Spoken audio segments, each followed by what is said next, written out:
মহানবী সাল্লাল্লাহু আলাইহি সাল্লাম জীবনে একটি বছরকে বলা হয় দুঃখের বছর। সুখ দুঃখ আনন্দ বেদনা হাসি কান্না নিয়ে জীবন। রাসূল সাল্লাল্লাহু আলাইহি সাল্লামের জীবনেও এই চিরাচিত নিয়মের বাইরে ছিল না। তাকেও সুখ দুঃখের মধ্যে দিয়ে জীবন পার করতে হয়েছে।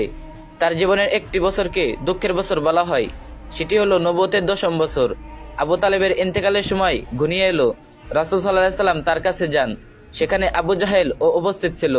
রাসূল সাল্লাল্লাহু আলাইহি সাল্লাম বলেন, চাচা যান, আপনি শুধু লা ইলাহা ইল্লাল্লাহ বলুন। এই স্বীকারোক্তি করলেই আমি আল্লাহর কাছে আপনার জন্য সুপারিশ করতে পারবো। আবু জাহেল ও আব্দুল্লাহ ইবনে উমাইয়া বলল, আবু তালেব, আপনি কি আব্দুল মুত্তালিবের ধর্ম থেকে মুখ ফিরিয়ে নেবেন? এরপর তারা দুজন আবু তালেবের সঙ্গে কথা বলতে লাগলো। এরপর এই অবস্থাতেই তার মৃত্যু হয়ে যায়। নবী করিম সাল্লাল্লাহু আলাইহি সাল্লাম বলেন, আমাকে নিষেধ না করা পর্যন্ত আমি আপনার জন্য মাগফিরাতের দোয়া করতে থাকবো। এরপর মহান আল্লাহ তাআলা এই আয়াতটি নাজিল করলেন, আত্মীয় স্বজন হলেও মুশরিকদের জন্য ক্ষমা প্রার্থনা করা নবী ও মুমিনদের জন্য সঙ্গত নয়, যখন এটা স্পষ্ট হয়ে গেছে যে ওরা জাহান্নামী। এ বিষয়ে আল্লাহ তাআলা নিম্নোক্ত আয়াত ও নাজিল করেন, তুমি যাকে ভালোবাসো ইচ্ছা করলেই তাকে সৎপথে আনতে পারবে না, তবে আল্লাহ যাকে ইচ্ছা সৎপথে আনয়ন করেন এবং তিনি ভালো জানেন সৎপথ অনুসারীদের।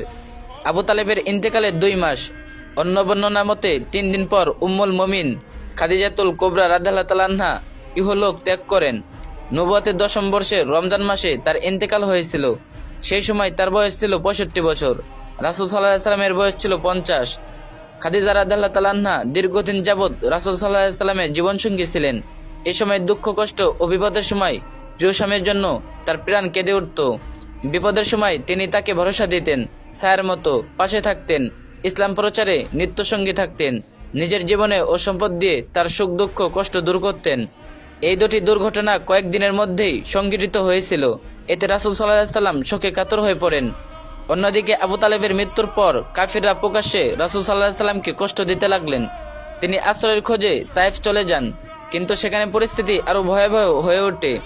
ইবনে ইসহাক বর্ণনা করেছেন, আবু তালেবের ইন্তেকালের পর কুরাইশরা রাসূল সাল্লাল্লাহু আলাইহি সাল্লামের ওপর এত বেশি নির্যাতন চালিয়েছিল যা তার জীবন বদ্দায় তারা চিন্তাও করতে পারেনি। এ ধরনের অত্যাচার নির্যাতনের কারণে রাসূল সাল্লাল্লাহু আলাইহি সাল্লাম এই বছরের নাম রেখেছিলেন আমল হজন বা দুঃখের বছর। আমল হজনের বছর নবী করিম সাল্লাল্লাহু আলাইহি সাল্লামের জীবনে চতুর্দিক থেকে বিপদ আপদ এবং দুঃখ দুর্দশা আসতে থাকে, কিন্তু তবুও তিনি ভেঙে না পড়ে আল্লাহ তাআলা রব্বুল আলামিনের উপর দৃঢ় বিশ্বাস স্থাপন করেন এবং ধৈর্য ধারণ করেন, যার ফলে তিনি পরবর্তী সফল হন। আল্লাহ পাক আমাদেরকেও বিপদ ধৈর্য ধারণ করার তৌফিক দান করুক, আমিন। আর এই ভিডিওটি একটা শেয়ার করে দিন, আর যে যত পারেন কপি লিংক করে দিন।